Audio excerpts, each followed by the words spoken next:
Hi hello friends, welcome back to my channel. ವಿಡಿಯೋನ ಕೊನೆ ತನಕ ನೋಡಿ ನಮಗೆ ಸಪೋರ್ಟ್ ಮಾಡಿ. 7 ಹೆಜ್ಜೆಗಳ ಒಡತಿ ಭಾಗ 55. ವಿಧಿ ನಿಶ್ಚಿತವೋ ಕಾಕತಾಳೀಯವೋ ದ್ವೈವ ಸ್ವರೂಪಿಯೋ ಒಟ್ಟಿನಲ್ಲಿ ತಮ್ಮದೊಂದಷ್ಟು ಗೊಂದಲಗಳನ್ನು ಬಗೆಹರಿಸಲು ಭವಿಷ್ಯತ್ತಿನ ಸಣ್ಣ ಸುಳಿವು ನೀಡಲು ನೇಮಕಗೊಂಡ ಗುರೂಜಿಯ ಹಾಗೆ ಭಾಸವಾಯಿತು. ರಮಣ್ ಸಹ ಚಕಿತಗೊಂಡ. ಮೊದಲೇ ಇವರ ಆಗಮನ ನಿರೀಕ್ಷಿಸಿದ್ದ ಹಾಗೆ ಗುರೂಜಿ, ಬಟ್ಟೆಯೆಲ್ಲ ಒದ್ದೆಯಾಗಿದೆಯಲ್ಲಮ್ಮ, ಹಿಂದೆ ದೇವಸ್ಥಾನದ್ದೇ ಕೋಣೆ ಇದೆ, ದೇವಿಗೆ ಭಕ್ತರು ಕಾಣಿಕೆ ಹರಕೆ ತೀರಿಸುವ ಸಲುವಾಗಿ ನೀಡಿದ ಸೀರೆ ಇತರೆ ವಸ್ತುಗಳನ್ನು ಇಡುವ ಕೋಣೆಯದು, ಬಟ್ಟೆ ಬದಲಾಯಿಸು ಎಂದಾಗ ರಾಧಾ ಅವಕ್ಕಾದಳು. ದೇವರಿಗೆ ಕೊಟ್ಟಿರೋ ಸಾಮಾನುಗಳನ್ನು ನಾನೇಗೆ ಉಪಯೋಗಿಸಲಿ, ಅದೆಲ್ಲ ಸರಿಯಲ್ಲ, ಪರವಾಗಿಲ್ಲ, ಸ್ವಲ್ಪ ಹೊತ್ತಿಗೆ ಒಣಗಿ ಹೋಗುತ್ತೆ ಅಂದ್ಲು. ದೇವಿಯೇನು ಸೀರೆ ಹುಟ್ಟಿಕೊಳ್ತಾಳೇನು? ಆಕೆ ಈ ಸೀರೆ ಒಡವೆಗಳಿಂದ ಸಂತುಷ್ಟಳಾಗೋದಿಲ್ಲ. ತೊಂದರೆಯಲ್ಲಿ ಬಂದವರಿಗೆ ಸಹಾಯ ಮಾಡಿದವರನ್ನ ಅರಸುತ್ತಾಳೆ, ಕಾಪಾಡುತ್ತಾಳೆ ಅಂದ್ರು. ಆದರೂ ರಾಧಾ ಅನುಮಾನ ಮಾಡುತ್ತಲೇ ನಿಂತಳು. ಕಾಣಿಕೆ ಹಣ ಬಿಟ್ಟು ಬೇರೆ ಯಾವ ಸಲ್ಲಿಕೆಯೂ ನಾವು ಉಪಯೋಗಿಸೋದಿಲ್ಲ. ಹೂವು ಕಡ್ಡಿ ಕರ್ಪೂರಗಳ ಖರ್ಚು ಬಿಟ್ಟು ಉಳಿದಿದ್ದೆಲ್ಲ ಬಡ ಮಕ್ಕಳ ಉದ್ಧಾರಕ್ಕಾಗಿ, ಅವರ ಶಿಕ್ಷಣಕ್ಕಾಗಿ ವಹಿಸುತ್ತೇವೆ. ಸೀರೆಗಳನ್ನು ಸಹ ನೀಲಾಮಿ ಇಡದೆ ಬಡ ಹೆಂಗಸರಿಗೆ ದಾನ ಮಾಡುತ್ತೇವೆ. ಒಂದು ತರಹ ವಿಶಿಷ್ಟ ಯೋಚನೆ ನಮ್ಮ ದೇಗುಲದ ಮುಖ್ಯಸ್ಥರದು, ಅದಕ್ಕೆ ಯಾರ ತಕರಾರು ಸಹ ಇಲ್ಲ ಅಂದ್ರು. ರಾಧಾ ಸೀರೆ ಬದಲಾಯಿಸಲು ಹೋದಳು. ರಮಣ್, ನೀವೇನು ಗುರುಗಳೇ ಇಲ್ಲಿ ಅನ್ನುತ್ತಾ ಮನಸ್ಸಿನಲ್ಲಿದ್ದ ಅಚ್ಚರಿಯನ್ನು ಹೊರಗೊಡವಿದ. ನಾನಿಲ್ಲಿಯೇ ಇರುವುದು, ಇಲ್ಲೇ ಪೌರೋಹಿತ್ಯ. ಮನಸ್ಸಿಗೆ ಬೇಸರವಾದ ದಿನ ಬೇರೆ ಕಡೆ ಹೋಗಿ ನನ್ನ ಮನಸ್ಸಿನ ನೆಮ್ಮದಿಗೆ ಭವಿಷ್ಯ ಹೇಳ್ತೀನಿ ಅಷ್ಟೇ ಅಂದ್ರು. ರಮಣ್ ಮೌನವಾಗಿ ಕುಳಿತ. ನಾನು ಮೊದಲೇ ಹೇಳಿದ್ದೆ, ನೀವಿಬ್ಬರು ಒಟ್ಟಾಗಿ ಇರುವವರೆಗೂ ಮೂರನೆಯವರು ಏನು ಮಾಡಲು ಸಾಧ್ಯವಿಲ್ಲ. ನೀನವಳ ಜೀವ ಉಳಿಸಿದರೆ ಅವಳು ನಿನ್ನ ಪ್ರಾಣಕ್ಕೆ ರಕ್ಷಣಾ ಕವಚವಾಗಿ ನಿಲ್ಲುತ್ತಾಳೆ ಅಂದಾಗ ರಮಣ್ ಬಾಬಿಯ ಫಾರ್ಮ್ ಹೌಸಿನಲ್ಲಿ ನಡೆದ ಘಟನೆ ನೆನಪಿಸಿಕೊಂಡ. ಹೌದು, ನನ್ನ ತಲೆ ಬುರುಡೆ ಉಳಿದಿದ್ದೆ ರಾಧಾಯಿಂದ. ಅವಳಿಲ್ಲಿ ಬಂದಾಗಲಿನಿಂದಲೂ ಅವಳ ಪರಿಸ್ಥಿತಿ ಕತ್ತಿಯ ಮೇಲಿನ ನಡಿಗೆಯಾಗಿದೆ. ಪ್ರತಿ ಬಾರಿಯೂ ಕೆಳಗೆ ಬೀಳದಂತೆ ನೋಡಿಕೊಳ್ಳಲು ನೀನಿದ್ದೆ. ಆದರೆ ಅಂದ್ರು. ಆದರೇನು ಅಂದ. ಅವಳ ಪ್ರಾಣಕ್ಕೆ ಅಪಾಯವಿದೆ ಎಂದು ಹೇಳಿದ್ದು ರಮಣನ ಕಿವಿಗೆ ಬೀಳುವಷ್ಟರಲ್ಲಿ ಗುಡಿಗೆ ಬಂದ ಭಕ್ತನೊಬ್ಬ ಗಂಟೆ ಬಾರಿಸಿದ ಶಬ್ದದಲ್ಲಿ ಲೀನವಾಗಿ ಹೋಯಿತು. ಗುರೂಜಿ ಮತ್ತೆ ಅದೇ ಮಾತನ್ನ ಇನ್ನೊಮ್ಮೆ ಹೇಳಲಿಲ್ಲ. ದೈವಿಚ್ಛೆ ಏನಿದೆಯೋ ಯಾರಿಗೆ ಗೊತ್ತು. ಅಷ್ಟರಲ್ಲಿ ರಾಧಾ ಸೀರೆಯುಟ್ಟು ಬಂದಿದ್ದಳು. ರಮಣ್ ಗುರೂಜಿ ಹೇಳಿದ ಮಾತನ್ನೇ ಯೋಚಿಸುತ್ತಾ ಹಿಂದೊಮ್ಮೆ ಅರುಂಧತಿ ಕೊಟ್ಟ ಉಂಗುರವನ್ನ ಬೆರಳಿಗೆ ಹಾಕಿ ತೆಗೆದು ಮಾಡುತ್ತಿದ್ದ. ರಾಧಾಳ ಆ ಅಭ್ಯಾಸ ಅವನಿಗಂಟಿತ್ತು. ರಾಧಾಗೆ ಅದನ್ನ ನೋಡಿ ಕೋಪ ಬಂತು. ಜೋರು ಮಾಡಿಯೇ ಬಿಟ್ಟಳು. ಹೀಗೆ ನೀವು ತೆಗೆದು ಹಾಕಿ ಮಾಡಿ, ಅತ್ತೆ ಕೊಟ್ಟ ಉಂಗುರ ಏನಾದ್ರೂ ಕಳೆದು ಹೋಗ್ಬೇಕು, ಪರಿಣಾಮ ನೆಟ್ಟಗಿರೋದಿಲ್ಲ, ನೋಡ್ಕೊಳ್ಳಿ ಅಂದ್ಲು. ಅರುಂಧತಿ ರಮಣನ ಸುಪರ್ದಿಗೆ ಆ ಉಂಗುರ ಕೊಟ್ಟಾಗಿದಿಂದಲೂ ಅದವನ ಬೆರಳಲ್ಲೇ ಇತ್ತು. ರಾಧಾಳ ಜೀವನದಿಂದ ಹೊರಬರುವಾಗ ತನ್ನ ಹಳೆಯ ವಸ್ತುಗಳನ್ನೆಲ್ಲ ಬಿಟ್ಟು ಬಂದಿದ್ದರೂ ಬೆರಳ ಉಂಗುರ ಹಾಗೆಯೇ ಉಳಿದುಕೊಂಡಿತ್ತು. ಅದಾದ ಮೇಲೂ ಅವನು ತೆಗೆಯುವ ಮನಸ್ಸು ಮಾಡಿರಲಿಲ್ಲ. ರಾಧಾ ಅಧಿಪತಿಗೆ ಬಂದಾಗಿನಿಂದಲೂ ಆ ಉಂಗುರ ರಮಣನ ಬೆರಳಲ್ಲಿ ಗಮನಿಸಿದಳು. ಅವನ ಮೇಲೆ ಕೋಪವಿದ್ದ ದಿನಗಳಲ್ಲಿ ಎಷ್ಟೋ ಬಾರಿ ಅದನ್ನು ವಾಪಸ್ಸು ಕೇಳಿ ಪಡೆಯಬೇಕೆಂದುಕೊಂಡಿದ್ದಳು. ಆದರೆ ಆಮೇಲೆ ಯಾಕೋ ಬೇಡವೆನಿಸಿತು. ಅವಳು ಎದುರಿಗೆ ಬಂದು ನಿಂತು ರೇಗುವುದಕ್ಕೂ ಪಕ್ಕನೆ ರಮಣ್ ತಲೆ ಎತ್ತಿ ಅವಳನ್ನೇ ನೋಡಿದ.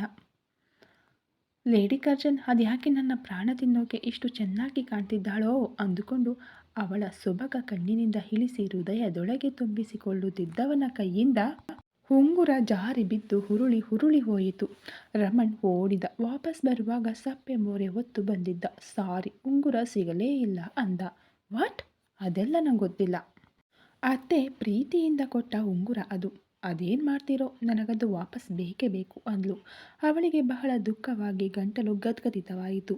ಮಹಾರಾಯ್ತಿ, ನಿನ್ನತ್ತೆ ಕೊಟ್ಟ ಉಂಗುರ ಎಲ್ಲೂ ಹೋಗಿಲ್ಲ, ಇಲ್ಲೇ ಇದೆ ಅಂತ ಮುಷ್ಟಿ ಬಿಚ್ಚಿ ಅಂಗೈಯೊಳಗಿದ್ದ ಉಂಗುರ ತೋರಿಸಿದ. ಅವಳಿಗೆ ಮತ್ತೂ ಕೋಪ ಹೆಚ್ಚಾಯಿತು.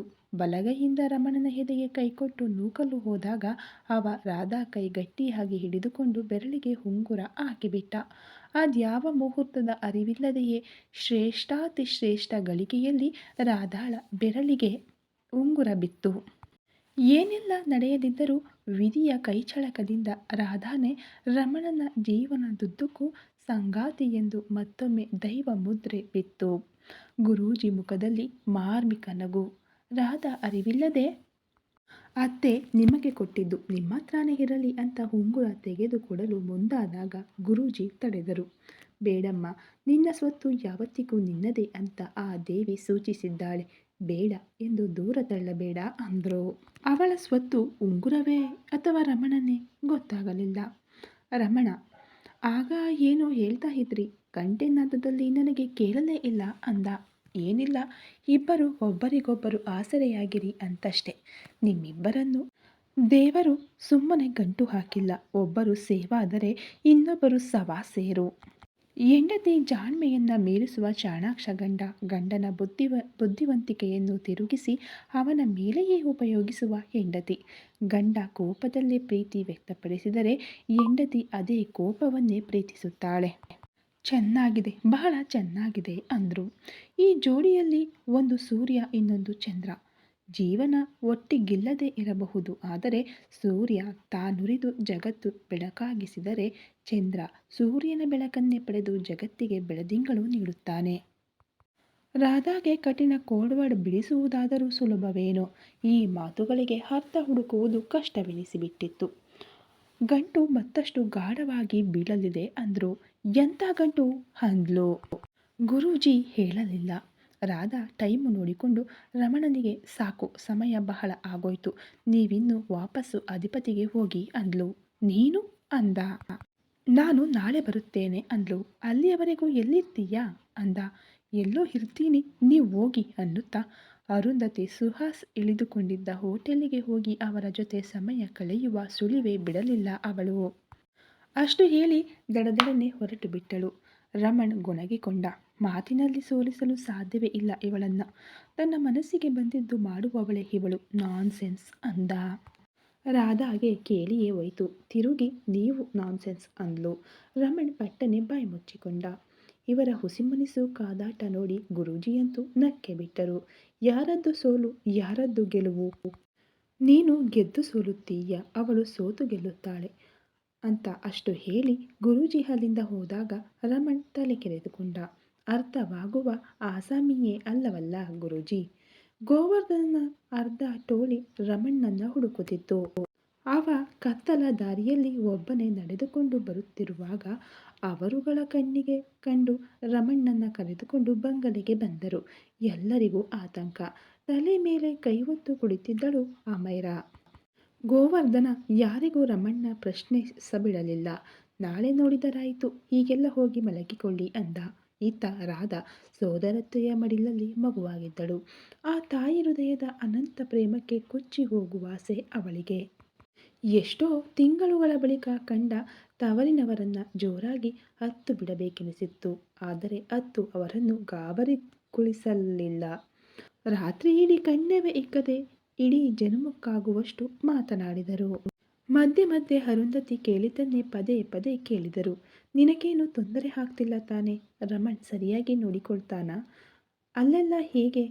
ನಾನು ರಮಣ್ ಬಳಿ ಮಾತನಾಡಲ್ಲ ಅಂತ. ಸುಹಾಸ್, ಕೆಲಸ ಆಗ್ತಿದ್ದ ಹಾಗೆ ಬಂದ್ಬಿಡು. ಹೇಗೂ ರಮಣ್ ಡೈವರ್ಸ್ ಕೊಡ್ತೀನಿ ಅಂದಿದ್ದ ಆವತ್ತು ಮನೆಗೆ ಬಂದಾಗ. ಅಂತ ಕ್ರಿಮಿನಲ್ ಜೊತೆ ಬದುಕೋ ಕರ್ಮ ನಿನಗ್ಯಾಕೆ ಅಂದ. ಅಣ್ಣ ಪ್ಲೀಸ್.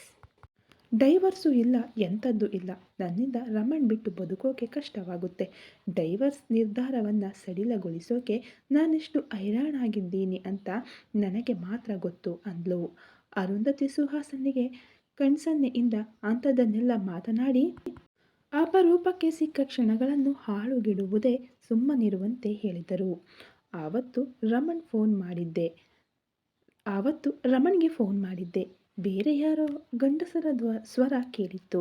ಆಮೇಲೆ ಮಾಡೋಕೆ ಹೇಳ್ತೀನಿ ಅಂದರು. ಮತ್ತೆ ರಮಣ್ ಫೋನ್ ಮಾಡಲೇ ಇಲ್ಲ. ನಾನೇ ಮಾಡಿದರೆ ಸ್ವಿಚ್ ಆಫ್ ಬರ್ತಿತ್ತು. ಅವನ ನಂಬರ್ ಕೊಟ್ಟಿರಬೇಕಾಗುತ್ತೆ ಅಂದರು. ನನಗೆ ಗೊತ್ತಿದೆ ತಾನೇ.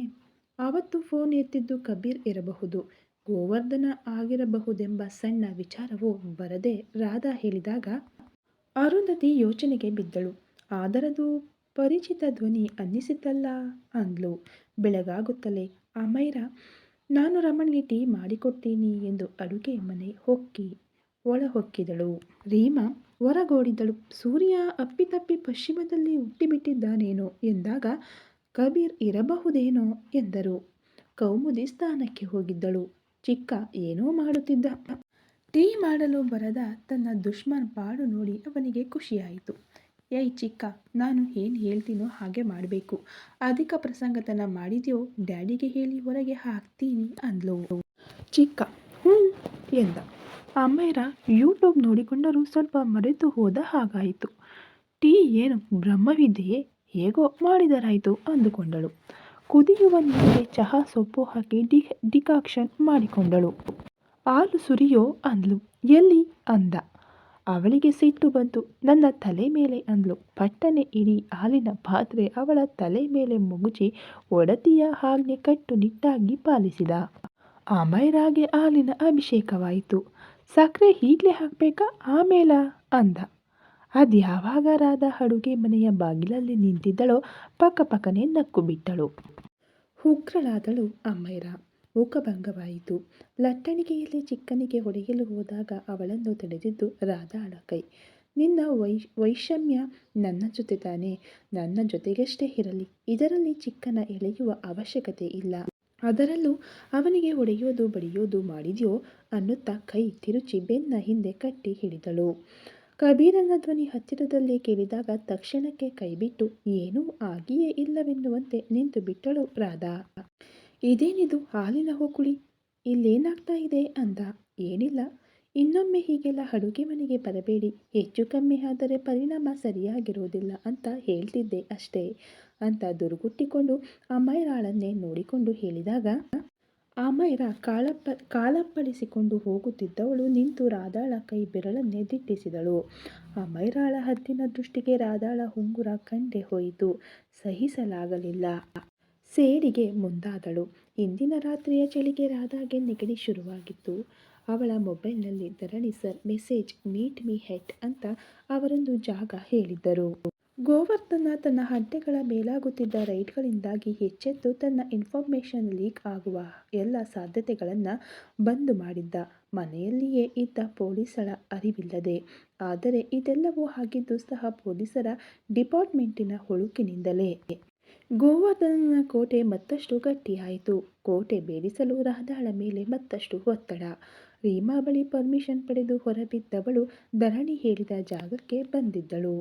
ಎತ್ತಲೋ ನೋಡುತ್ತಿದ್ದವಳ ಎಚ್ಚರಿಸಿದ್ದು ಅವರದ್ದೇ ದನಿ. ಮಿಸಸ್ ರಮಣ್ ಅಂದ್ರು. ತಿರುಗಿಬಿಟ್ಟಳು. ಭಿಕ್ಷುಕನ ಮಾರುವೇಷದಲ್ಲಿದ್ದ ಧರಣಿ ಮುಖದಲ್ಲಿ ಅಸಹನೆಯ ನಗು. ರಾಧಾ IPS ಅವರು ತಮ್ಮ ಹುದ್ದೆ ಮರೆತು ಬರೀ ಹೆಂಡತಿಯಾಗಿರೋ ಹಾಗಿದೆ ಅಂದ್ರು. ಹಾಗೇನೂ ಇಲ್ವಲ್ಲ ಸರ್ ಅಂದ್ಲು. ನೋಡಿ ರಾಧಾ, ನಾನು ಸುತ್ತಿ ಬಳಸಿ ಮಾತನಾಡೋದಿಲ್ಲ. ನಿಮಗೆ ಒತ್ತಡ ಹೆಚ್ಚಾಗುತ್ತಿದೆ ಅಂತಾದಲ್ಲಿ ನೀವು ನಿಮ್ಮ ವೃತ್ತಿ ಬಿಟ್ಟು ಮಿಸಸ್ ರಾಧಾರಮಣ್ ಹಾಗೆಯೇ ಮುಂದುವರೆಯಬಹುದು. ನನ್ನದೇನು ಅಭ್ಯಂತರವಿಲ್ಲ. ನನ್ನಿಂದ ಆಗೋದಿಲ್ಲ ಅಂತ ಒಪ್ಪಿಕೊಂಡು ಹೊರಬನ್ನಿ, ಇನ್ಯಾರನ್ನಾದರೂ ನೇಮಿಸುತ್ತೇವೆ ಅಂದ್ರು. ನಾನು ನನ್ನ ಕರ್ತವ್ಯ ಮರೆತಿಲ್ಲ ಸರ್, ಮರೆಯೋಕೆ ಸಾಧ್ಯವೂ ಇಲ್ಲ. ಆದರೆ ಒಂದಾದ ಮೇಲೊಂದು ವೈಯಕ್ತಿಕ ಹೊಡೆತಗಳು ಬೀಳುತ್ತಲೇ ಇವೆ. ಮಾನ ಕಳೆದುಕೊಳ್ಳುವವರೆಗೂ ಹೋಗಿತ್ತು ಪರಿಸ್ಥಿತಿ. ಆ ಜಂಜಾಟಗಳ ನಡುವೆಯೂ ನನ್ನಿಂದಾದದನ್ನು ಮಾಡುತ್ತಲೇ ಇದ್ದೇನೆ. ಸುಬೋಧನ ಕೇಳಿ ಬೇಕಾದ್ರೆ ಅಂದ್ಲು. ಯಾರನ್ನ ಕೇಳುವ ಅವಶ್ಯಕತೆಯೂ ನನಗಿಲ್ಲ. ಅಂಡರ್ ಕವರ್ ಆಫೀಸರ್ಗಳ ಮೇಲೂ ನಮ್ಮದೊಂದು ಕಣ್ಣು ಯಾವಾಗಲೂ ಇರುತ್ತೆ ಅನ್ನೋದನ್ನು ಮರಿಬೇಡಿ. ನಿಮ್ಮ ಪಿನ್ ಟು ಪಿನ್ ಮಾಹಿತಿ ನಮಗೆ ಸಿಗುತ್ತೆ. ಅದನ್ನು ಆಧರಿಸಿಯೇ ಹೇಳುತ್ತಿರೋದು. ನಿಮ್ಮ ಕೆಲಸದ ಮೇಲಿನ ಗಮನ ಕಡಿಮೆಯಾದ ಹಾಗಿದೆ. ನಿಮ್ಮ ಕೈಲಾಗದೇ ಇದ್ದರೆ ಜಸ್ಟ್ ಗೀವ್ ಅಪ್ ಅಂದ. ನೋ ಅಂತ ಕಿರುಚಿದಳು. ನಿಮ್ಮ ಇತ್ತೀಚಿನ ವರ್ತನೆ ನೋಡಿದರೆ ನಂಗ್ಯಾಕೋ ಅನುಮಾನ ಅಂತ ತೋರು ಬೆರಳು ತೋರಿಸಿಕೊಂಡು ಹೇಳಿದಾಗ ಅದೆಲ್ಲಿದ್ದನೋ ರಮಣ್ ಕೈ ಧರಣಿಯ ಕೊರಳಿ ಪಟ್ಟಿ ಹಿಡಿಯಿತು. ಭಿಕ್ಷುಕನ ವೇಷದಲ್ಲಿದ್ದವ ಹೆಂಡತಿಗೆ ಬೆದರಿಸಿದರೆ ಯಾವ ಗಂಡನಿಂದ ಸುಮ್ಮನಿರಲು ಸಾಧ್ಯ? ರಾಧಾನೇ ಬಿಡಿಸಬೇಕಾಯಿತು ಕೊನೆಗೆ. ರಮಣ್ ಪ್ಲೀಸ್ ಬಿಡಿ, ಅವರು ನನ್ನ ಹೈಯರ್ ಆಫೀಸರ್ ಅಂದ್ಲು. ರಮಣ್ ಹಿಡಿತ ಸಡಿಲಿಸಿದ. ಭಿಕ್ಷುಕನ ಜೋಳಿಗೆಯಲ್ಲಿದ್ದ ಗನ್ ರಮಣನ ಹಣೆಗೆ ಪಾಯಿಂಟ್ ಆಯಿತು. ರಮಣ್ಣದು ಗಟ್ಟಿಗುಂಡಿಗೆ ಎದರದೇ ನಿಂತಿದ್ದ. ಆದರೆ ರಾಧಾಳ ಜೀವ ಬಾಯಿಗೆ ಬಂತು. ಸರ್ ಬಿಡಿ, ದಯವಿಟ್ಟು ಏನು ಮಾಡಬೇಡಿ, ಅವ್ರಿಗೆ ನೀವು ಅಂತ ಗೊತ್ತಾಗಲಿಲ್ಲ ಅಂತ ಗೋಗರೆದಳು. ಧರಣಿ: ಇಂಥವರಿಂದಲೇ ದೇಶ ಹಾಳಾಗೋದು, ಅದಕ್ಕಿಂತಲೂ ಹೆಚ್ಚು ನಿಮ್ಮಂಥ ಪೊಲೀಸರಿಂದ. ಇವ್ರಿಗೆಲ್ಲ ಸಪೋರ್ಟ್ ಮಾಡಿಕೊಂಡು ಛೇ ಅಂದ. ನಾನೇನು ಸಪೋರ್ಟ್ ಮಾಡಲಿಲ್ಲ, ಮಾಡುವುದೂ ಇಲ್ಲ. ನನಗೆ ಬರ್ತಿರೋ ಕೋಪಕ್ಕೆ ಆತ್ಮರಕ್ಷಣೆಗೆ ಅಂತ ಒಂದು ಸುಳ್ಳು ಹೇಳೋಕೆ ಕೊಟ್ಟು ಈ ಕ್ರಿಮಿನಲ್ನ ಇಲ್ಲೇ ಎನ್ಕೌಂಟರ್ ಮಾಡಿಬಿಡೋಣ ಅನ್ನಿಸ್ತಿದೆ ಅಂದ. ಅವರು ಖಂಡಿತ ಬದಲಾಗ್ತಾರೆ, ನಾನು ಗ್ಯಾರಂಟಿ ಕೊಡ್ತೀನಿ ಅಂದ್ಲು. ನಿಮಗೆ ಗೊತ್ತಾರಾದ, ನಿಮ್ಮ ಹಸ್ಬೆಂಡ್ ಮಾಡೋ ಘನಕಾರ್ಯಕ್ಕೆ ಪೊಲೀಸರದಷ್ಟೇ ಅಲ್ಲ, ಬಹುತೇಕ ಎಲ್ಲ ಕುಖ್ಯಾತ ರೌಡಿಗಳ ಹಿಟ್ ಲೀಸ್ಟ್ನಲ್ಲಿದ್ದಾರೆ. ಆದಷ್ಟು ಬೇಗ ಈ ಕೆಲಸ ಬಿಟ್ಟರೆ ಪ್ರಾಣವಾದರೂ ಉಳಿಯುತ್ತೆ ಎಂದಾಗ ರಾಧಾ ದಿಗ್ಭ್ರಾಂತಳಾಗಿ ನಿಂತಳು. ನನ್ನ ಕೈಗೆ ಎನ್ಕೌಂಟರ್ ಲಿಸ್ಟ್ ಬಂದು ಅದರಲ್ಲಿ ನಿಮ್ಮ ಹೆಸರಿದ್ದರೆ ಮುಂದಿನ ಬಾರಿ ಕಂಡರೂ ಸರಿ ಅಥವಾ ನಾನೇ ಹುಡುಕಿಕೊಂಡು ಬಂದಾದರೂ ಸುಡೋದು ಖಚಿತ. ಬಿ ಕೇರ್ಫುಲ್ ಅಂತ ರಾಧಾ ಕಡೆ ತಿರುಗಿ, ನಿಮ್ಮನ್ನೇನು ಎಲ್ಲವನ್ನು ಒಂದೇ ದಿನ ಸಾಧಿಸಿಬಿಡಿ ಅಂತಿಲ್ಲ, ಆದರೆ ಫೋಕಸ್ ಕಳೆದುಕೊಳ್ಳದೆ ಕೆಲಸ ಮಾಡಿ ಅಂತಷ್ಟೇ ಹೇಳುತ್ತಿರೋದು ಅಂದ. ಧರಣಿ ಅಲ್ಲಿಂದ ಹೊರಟು ಹೋದ ಮೇಲೆ ರಾಧಾ ತಲೆ ಹಿಡಿದುಕೊಂಡು ಅಲ್ಲಿಯೇ ಕುಸಿದಳು. ತನ್ನೆದುರೇ ಗಂಡನನ್ನು ಸುಟ್ಟು ಕೊಲ್ಲುತ್ತೇನೆಂದರೆ ಯಾವ ಹೆಂಡತಿ ಸಹಿಸಿಯಾಳು? ರಾಧು ಅಂತ ಸಂಭಾಳಿಸಲು ಹೊರಟ ಗಂಡನನ್ನ ಪಕ್ಕ ದೂಡಿದಳು. Stay away please, just stay away, ನಾನೇ ಸುಧಾರಿಸಿಕೊಳ್ತೀನಿ, ನನ್ನ ಪಾಡಿಗೆ ನನ್ನ ಬಿಟ್ಟು ಬಿಡಿ ಅಂದ್ಲು. ರಮಣ್ ಅವಳ ದೂಡ ಹರಿತ. ಆ ಸ್ಥಿತಿಯಲ್ಲಿ ಮಡದಿಯೊಬ್ಬಳನ್ನೇ ಬಿಟ್ಟು ಚಲಿಸಲಿಲ್ಲ. ರಮಣ್, ಈಗಲೇ ಒಂದು ವಿಷಯ ಹೇಳಿ ಬಿಡ್ತೀನಿ, ಮುಂದೆ ಯಾವತ್ತಾದರೂ ನೀವು ಮತ್ತೆ ವೃತ್ತಿಯಲ್ಲಿ ಯಾವುದಾದರೂ ಒಂದನ್ನು ಆರಿಸಿಕೊಳ್ಳುವ ಪರಿಸ್ಥಿತಿ ಬಂದರೆ ನಾನು ವೃತ್ತಿಯನ್ನೇ ಆಯ್ದುಕೊಳ್ಳೋದು. ನೀವಿರದೆ ಬದುಕೋದು ಕಷ್ಟವಾಗಬಹುದು, ಆದರೆ ನನ್ನ ಕರ್ತವ್ಯದಿಂದ ವಿಮುಖಳಾಗಿ ನಾನು ಜೀವಿಸೋಕೆ ಸಾಧ್ಯವೇ ಇಲ್ಲ, ಕ್ಷಮಿಸಿಬಿಡಿ ಅಂದ್ಲು. ನನಗೂ ಗೊತ್ತು, ಅದನ್ನೆಲ್ಲ ಆಮೇಲೆ ಯೋಚಿಸೋಣ. ಎದ್ದೇಳು ಅಂದ. ನೀವು ಹೋಗಿ, ನಾನು ಆಮೇಲೆ ಬರ್ತೀನಿ ಅನ್ನುತ್ತಾ ಗಟ್ಟಿಯಾಗಿ ಕಣ್ಣು ಮುಚ್ಚಿಕೊಂಡಳು. ಮತ್ತದೇ ಯೋಚನೆ, ದಾರಿ ತಪ್ಪಿದ ಭಾವ. ಏನಿದು? ಅವಳಿಗರ್ಥವಾಗಲಿಲ್ಲ. ಆದರೆ ದುಃಖವನ್ನೆಲ್ಲ ಮಡುವುಗಟ್ಟಿಸಿಕೊಂಡು ಗಟ್ಟಿಗಿತ್ತಿಯ ಹೃದಯ ಇನ್ನೂ ಭಾರ ಹೊರಲಾರದೆ ಒದ್ದಾಡುತ್ತಿತ್ತು. ಈ ಕತೆ ಇನ್ನೂ ಮುಂದುವರಿಯಲಿದೆ. ದಯವಿಟ್ಟು ವಿಡಿಯೋ ನೋಡ್ತಾ ಇರೋರು ಸಬ್ಸ್ಕ್ರೈಬ್ ಮಾಡದೇ ಇದ್ದರೆ ಈಗಲೇ ಹೋಗಿ ಸಬ್ಸ್ಕ್ರೈಬ್ ಮಾಡಿ. ಹಾಗೆ ವಿಡಿಯೋಗೆ ಒಂದು ಲೈಕ್ ಮಾಡಿ, ಪಕ್ಕದಲ್ಲಿ ಕಾಣೋ ಬೆಲ್ ಐಕನ್ ಕೂಡ ಕ್ಲಿಕ್ ಮಾಡ್ಕೊಳ್ಳಿ. ನಿಮ್ಮ ಅನಿಸಿಕೆ ಅಭಿಪ್ರಾಯಗಳನ್ನು ಕಾಮೆಂಟ್ ಮೂಲಕ ನಮಗೆ ತಿಳಿಸ್ಕೊಡಿ. Thank you so much.